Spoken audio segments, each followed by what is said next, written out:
Good evening, ladies and gentlemen, and welcome to Inside the Big Dynasty League. With me, as always, is the Commish, Clyde, Randall, Waters. Out this evening, the Statman, Petey Cunningham, making those big-time business deals, bringing in the coin for the league. That's what he's doing. Actually, I think I saw he was on the beach with his sister and his family. Oh, in Florida, like on a vacation? Yeah, like Captiva, Florida, or something like that. Oh, well, I guess we're not going to have lots of money. No, but Statman sure likes spending it. Trips to Florida. Don't invite us. Yeah, but whatever. Okay, that's cool. We could have done, the BDL from Florida! Live from the beach! Yeah, live, pre-recorded from the beach. But, That's all right. Well, let's get started with last week's Mama Matchup of the Week. Mama Matchup of the Week! Last week's Mama Matchup of the Week was Wayne Enterprises versus Mr. Clutch's fake football team. Statman, I mean, because you're not here, Commish. Break it down for me. Well, let's take a look at this matchup. I think it was a bit of a surprise, but not like surprising. It was just a surprise. Does that make sense? Yeah. In the sense here that Mr. Clutch's fake football team pulls off the victory here with a 142.44 point win over Wayne Enterprises, who was only able to muster up 116.1 points this week. Mr. Clutch's fake football team, in this victory, they rolled out a 99.8% efficiency rating. And had two zero players. Two 0 players. That's right. 2 players put up goose eggs. And somehow they're still 98.8% efficient, which does not bode well for their bench, but they got the win. Statman had a 1-0 player. Tried the 0 player thing, but it didn't work for him. There was double 0 on the other side, and it just out-zeroed him. So what's interesting here is, for Mr. Clutch's fake football team, both their 0 players was their running backs. They had 0 points from the running back position this week. Man, that is rough. And then on the flip side, Wayne Enterprises' 0-point player was Ty Montgomery for Green Bay, who is, under a lot of argument in the fantasy world. Is Ty a running back or is Ty a receiver? Like, what's going on there? Anyways, but Mr. Clutch's fake football team, big win here considering they didn't have a single running back show up this week to do anything of any importance for them. And looking at their bench, they don't even have any running backs on their bench that was able to do anything. I was just about to say that. Both of their running backs on their bench also got 0 points. Now I think they were on bye, but still They still didn't score any points. Whoa. This is a crazy win. A shout out to Mr. Clutch's fake football team for pulling off a must-win game here with what seems to be a very limited roster. And, Wayne Enterprises here. Is this a crack in the facade? Are we starting to see the beginning of the end for Wayne Enterprises? I don't know, he's been steamrolling everyone this year. This seemed like a prime game for him to step in and do that. Yeah, he's been steamrolling, but this week he took a fat, steamy dog. Anyways, I will say Win Enterprises had a lot of people on bye. But, anyways, crazy matchup here. With all that said, Win Enterprises had a 91% efficiency rating too. They're playing the right people. This was a heated matchup. But, that wide receiver core from Mr. Clutch's fake football team just put it over the top. You could say they were clutch. They were. They were clutch. Next up, let's take a look at the EBDB versus the San Francisco 69ers. And yes, ladies and gentlemen, those were both sex jokes. Not a lot to say here. San Francisco 69ers definitely showed up on the points front. EBDB, a little bit different story. Didn't even put up 100 points. Barely broke 75% efficiency. Not going to cut it in the BDL. I might cut it in the Cleves crew, but not the BDL. This is the big boys, EBDB. It's time to get more efficient. Yeah, let's see here. San Francisco 69ers, they had a negative 1 point score for their defense with the Philadelphia Eagles, but the rest of their team dominated. All but their defense and 2 other players on their team were in double-digit scoring this week. Most of them up in the the 20-point range. It was crazy. On the flip side, EBDB, well, they tried the 0-player strategy. They did. But then they went ahead and had a kicker score negative 2 points. Which I don't know if we've ever had a kicker score negative points before. That's just crappy. If only we had a guy who does stats and has these facts ready for us on the show, that would have been helpful. But I'm going to go ahead and say it. This is the first time a kicker's ever got negative points in the history of the league. I'm going to go out on a limb and say it. -2 points from your kicker. That is not a good showing. I challenge one of you out there to fact check Mike on that stat. Maybe the stat boy should. Math boy. It's Math boy. All right, moving on. We got the JPP firework incident versus Hernandez's pistol offense. Commish, why don't you break this one down since I broke the last one? Whew. Well, a JPP firework pistol incident. We got a firework pistol incident. So much going on here. It is. Anyways, JPP firework incident. Holding strong here. Holding strong. 153-point score. Interesting here. 153 points even. No decimals. No decimals. You don't see that happen too much. Throwing up a 94% efficiency rating. Also even. Yeah. Everyone on their bench was on bye this week except for Darren Sproles, who apparently they should have started in place of Jack Doyle. But talk about a good game here. Everyone performed as expected for JPP firework incident. All the right players made the right plays. And look at that pickup of Gronk. Bam! 21.9 points. Putting up 21.9 points. Sacrificed a lot to get Gronk. They're definitely all in for this season. A lot of season. their future. JPP firework incident feels like they have a big shot this season. With a score like this, it looks like they might. Let's go back here and look at Hernandez pistol offense. 118 points, .18. I mean, that's a decent score for them this season. But, man, for starting the season off like 3-0, 4-0, it's just been downhill for Hernandez pistol offense. Ever since we had Timmy here in the studio. The owner, for an interview, it's just been downhill for him. Downhill. He has been unable to muster up a manly performance since. Did the 0-player with the defense, but then he had far too many players in single digits. 1, 2, 3, 4, 5. 5 players in single digits.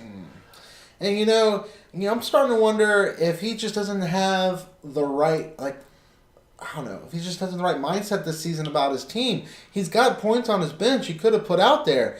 Dak Prescott, leaving 29 points on his bench with Dak Prescott. I mean, you all see what Cam Newton's been doing this season, and Dak's been tearing it up. Do you not have faith in this rookie that you drafted? What's going on, Hernandez pistol offense? I mean, you got Cam Newton, who is just whining because he gets hit in football and doesn't feel like he should be able to be hit because he's the great Cam Newton. And then you got Dak Prescott making stuff happen, playing the game, having fun. I think it may be time for a quarterback change on the Hernandez Pistol offense. Yeah, we'll see. Next up, we got the Los Pandas Desnudo versus the Scarlet Pimps. I'm going to be honest with you, Panda, Commish. I needed a win from you this week, and you didn't give it to me. You did a darn good job, though. I mean, you went up, you put up 110.4 points. Not great, but very respectable for this season for you, definitely. But the 43.32 points from Derek Carr was going to be very hard to overcome. And definitely is pretty much the difference between your scores. So I'm not even going to be that upset. I mean, she had one player just go crazy off. Everyone else performed pretty much how they were supposed to. And your guys did what they were supposed to. Some of them probably a little bit lower than needed to be, like Marvin Jones. I feel like he needs to start performing a little bit more for you. And that Cameron Meredith, he's just not doing nothing either. But overall, good matchup. I'm upset with the outcome personally because it would help my chances of winning the division. Yeah, I didn't have too much hope going into this game. What I did find surprising here, though, was I had a higher efficiency rating than the Scarlet Pimps, 86.5 to her 81%, and I still got beat this bad. And if you look at the overall point score or point total for all of our starters and our bench players, her score was 241.34. Man, that's a scary number. Mine wasn't even 150. What this means is that the Scarlet Pimps is stacked. They got players putting up points no matter how they look at it. They throw a team out there, they're putting up points. Seriously, and some of these players they actually drafted themselves. Ah. Not all of them. There's still an awful lot left over from last year when they got the asterisk win, but yeah, I mean they're definitely scary. Former champ or current champ trying to hold on for sure. Next up, we got the Unseen Academicals versus Get Off Me. Get off me! Get off me! Get off me with a win, a much needed win, I might add. Tearing it up. Mark Ingram really tried to blow it for him, and darn near came close to doing it, but he was able to pull off the win. Commish, anything on this one for me? Well, the question here is, has Get Hoffman finally found their quarterback? Blake Bortles putting up 34 points this week. Woo! Man! Let's see here. Efficiency ratings, not great between these two teams. 84% for Get Hoffman, 76% for the Unseen Academicals. Both of these teams are fighting hard to stay playoff relevant. The Academicals have the edge here, but with this loss, this puts Get Hoffman not too far out from serious playoff talks by the end of the season. Keeps it up, keeps the lineup going strong here. Couple more wins could sneak their way and is maybe a 5 or 6 into our playoffs. I certainly hope not. I hope I sneak my way into the playoffs. But speaking of me, let's go ahead and take a look at the Cincinnati Bourbon Barons versus the FC Acid Kickers. I gotta admit, I'm really excited. My team performed really well this week. I think this is probably our highest point total of the year. With the 158, I'm not positive on that again. If we had a guy here like in between us that did the math and stats type of stuff, that would be great. But yeah, FC Acid Kickers definitely tried to put some stuff together. They had the 0 player and a negative player and another player with only 2. That's going to be hard to win with. Matt Forte balled it up for me this week. That was awesome. And then Jordan Matthews, Mohamed Sanu, Antonio Gates all did really well. So this is your highest points scored for the season. All right. The only thing close to it was week 2. You put up 155. Okay. Cool. Well, I mean, I was a little scared with Mike Nugget Sunday morning and how horribly he did, giving me 0 points. But I guess at least he didn't go negative. One thing I found interesting in this matchup here is the Acid Kickers didn't start Jamison Crowder, who went off and had a great game putting up 25 points on the Acid Kickers bench. What I found was interesting was I expected no one to start Jamison Crowder this week. However, in 2 of my other leagues, I played against teams who started Jamison Crowder, and he put up all those points against me. So I went and looked in BDL, and I found the Acid Kickers left him on the bench. Not a surprise, but really, I mean, Jamison Crowder, 25 points. I don't know, but still would have been enough to get the win, though. That's the important thing. That is true. All right, next up, let's move on to our awards of the week, starting with the award we always start with, the Hershey Milk Dud of the Week. It's Halloween, ladies and gentlemen. Milk duds get passed out by the old ladies in the corners and on the houses, and it sticks to your teeth. And this week, we're giving it to none other than Mark Ingram, owned by Get Off Me for his negative 1.5 points. Oh. Man, what a dud. He really tried hard to cost Get Off Me the match, but Get Off Me was able to overcome. And you know, what I found interesting too is Get Off Me's been trying to throw Mark Ingram out there as trade bait all season long. And you really have to wonder, is this going to hurt that option for Get Off Me to trade away Mark Ingram this season? I mean, it's definitely not helping his stock. I mean, if you can't get at least positive points, I don't want you. Next up, we got the Ram Pickup of the Week. Ram, made by Ram, driven by Rams, owned by Ram owners. Ram Pickup of the Week this week goes to who, Commish? The pickup of this week goes out to Fat Rob. Oh, yeah, Fat Rob. That's right. Rob Kelly, running back for the Washington Redskins, was picked up late, or should I say early Sunday. A 1 a.m. pickup for Wayne Enterprises. Picked him up, started him, put up 14.7 points this week. Man. What a pickup. Still wasn't enough for the win, but what a pickup. Fat Rob's performance wasn't enough for a win from the Washington Redskins either. It was enough for a tie. As the great Dave Lapham says, London's an awful long way to go to kiss your sister.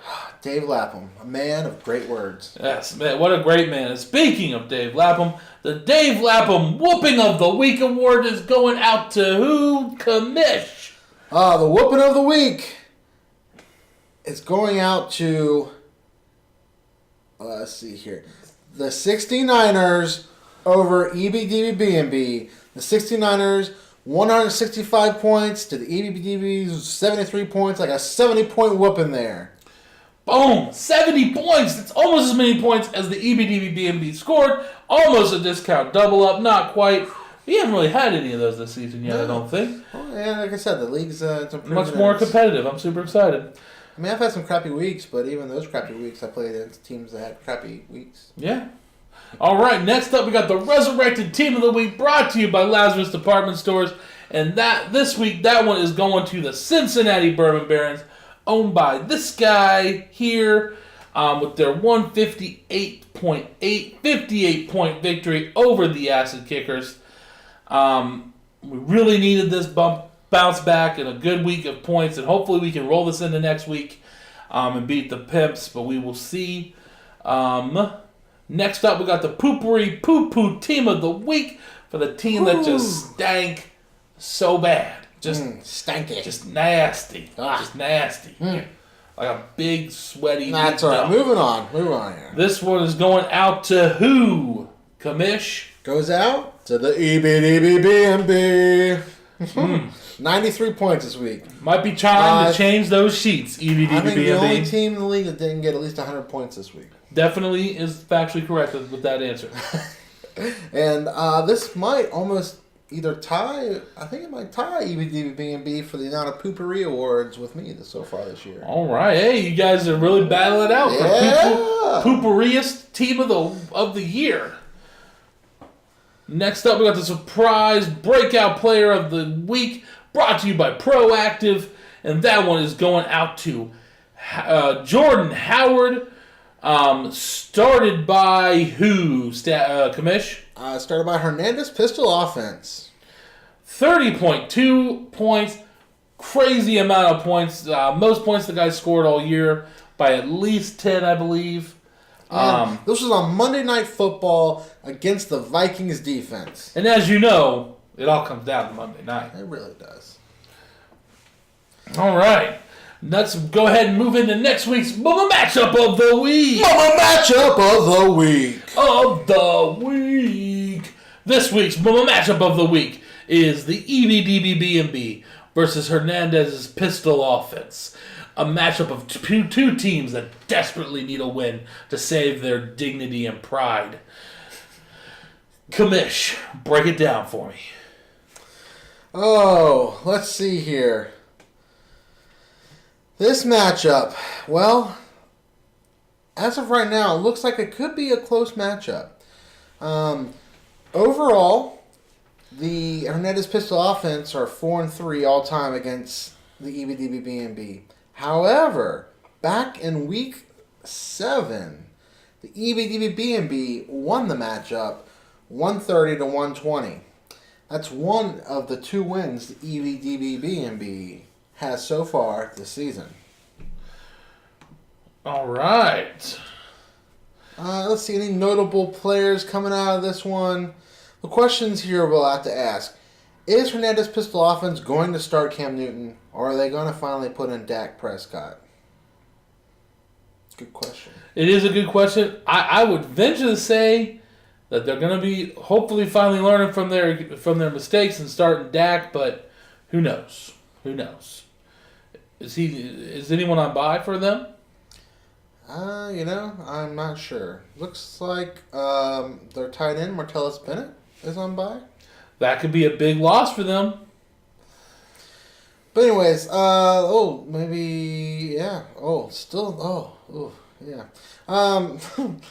who I'm going to pick here. Who are you picking?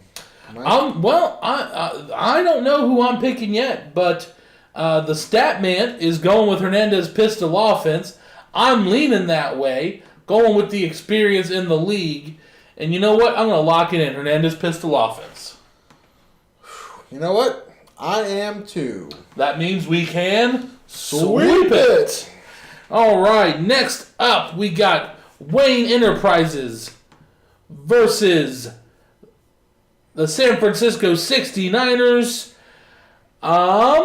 Let's see. Let's take a look at this one here.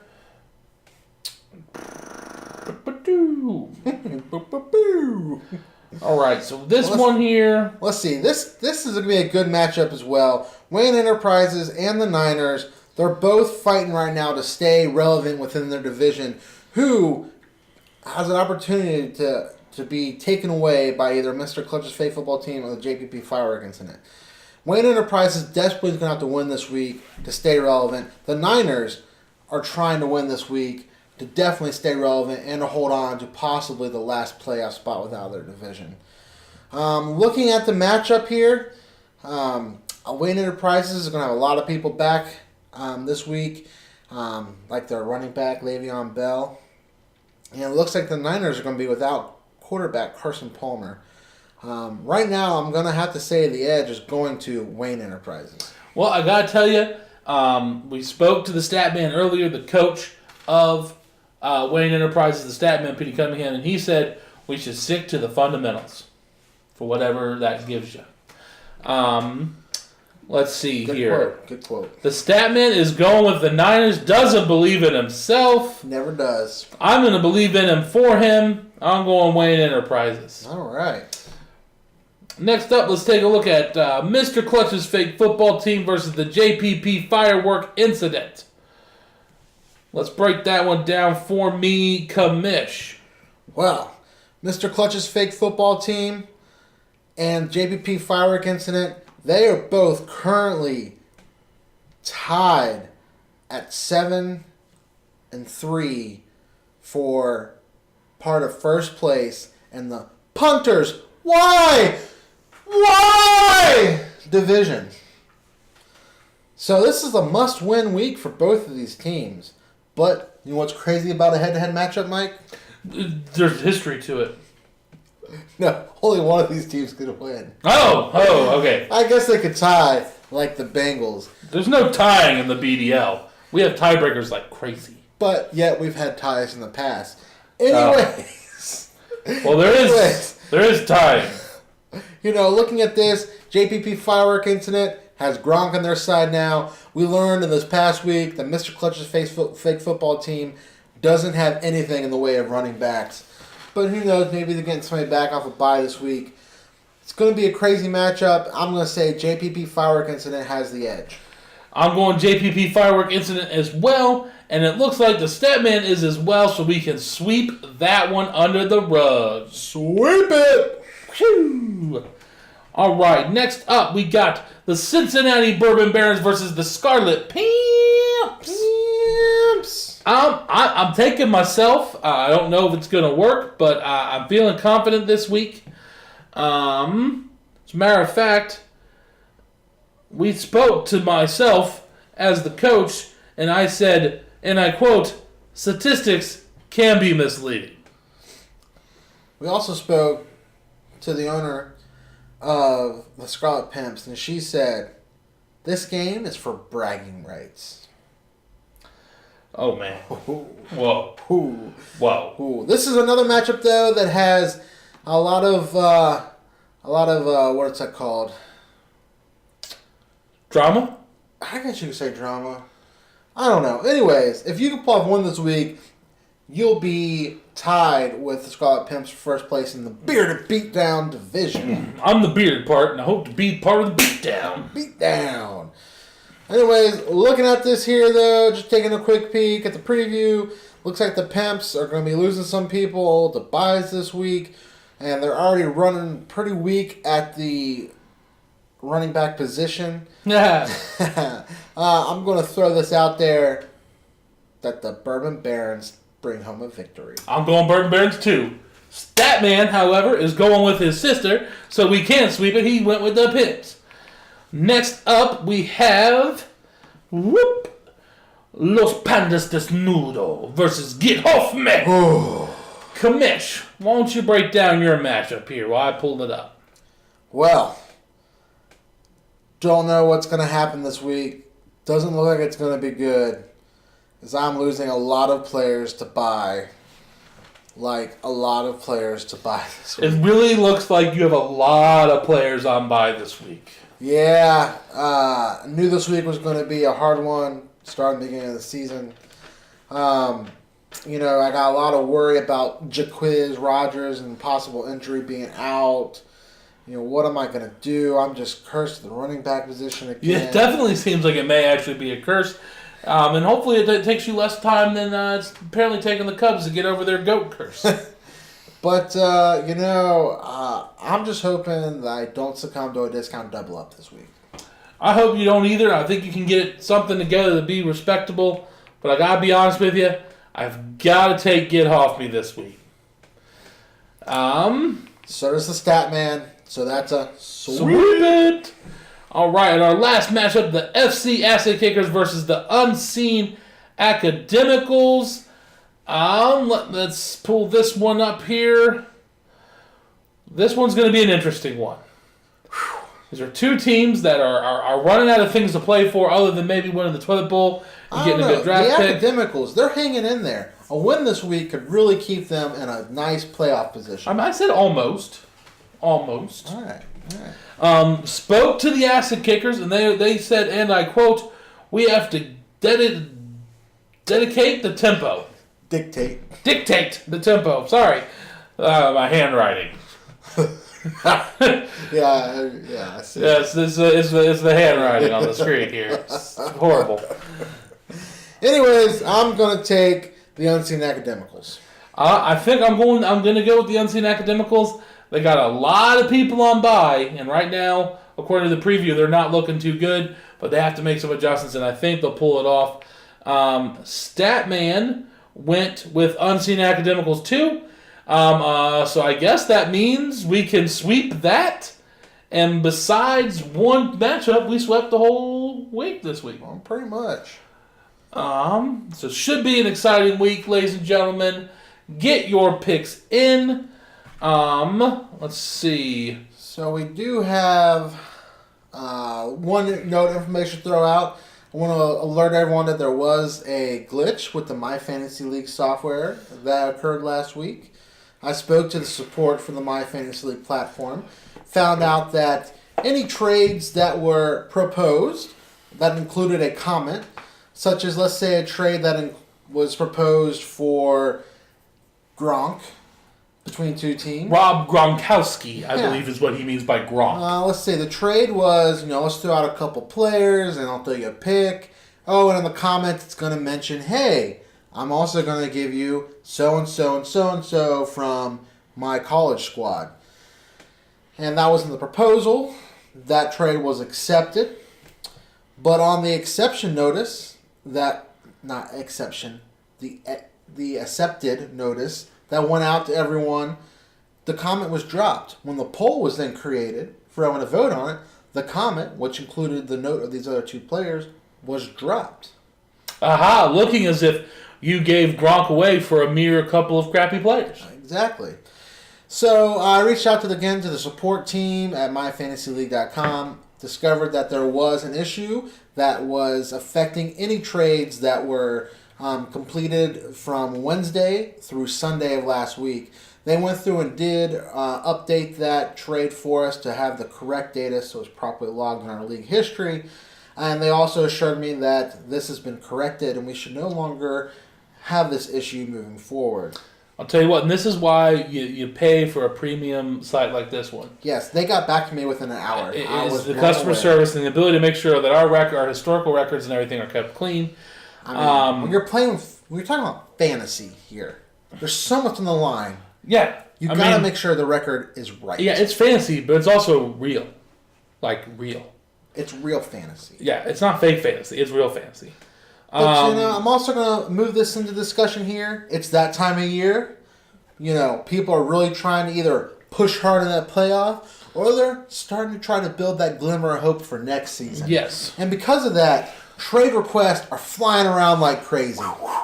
Everyone wants there was one right there. Oh man. Oh, man. Just all coming at you. And Nikes. just want to throw this out there. We talked about this a little bit earlier in the season. But I feel that as a lot of requests are going out there and a lot of players are trying to be picked up by other teams here. If you receive any type of communication regarding a trade request, if someone emails you, someone texts you, someone gives you a phone call, let's all be respectful and try to get back to that person in a timely manner. Even if you're just flat out not interested, let's try to be good here and throw out there just the hey, not interested, or throw a counter offer. I also want to say this here too. If you do receive an official trade request from the My Fantasy League platform, one that is asking you to go and actually approve, deny, or make a counter of that request through our league software system, I'm going to say this: you must reply to that because that's an official request, and that those players are locked into that state. While the person's waiting for you to make that response. So please, let's all be mindful of trades and respond to people, even if the trade seems out there ridiculous or you're just not interested. Let's keep the lines of communication open here and respond. Yeah, this definitely seems like maybe something the SOC needs to put into effect for the official, actual, through the system trade requests. Maybe this needs to be brought up to the SOC meeting at the end of the year.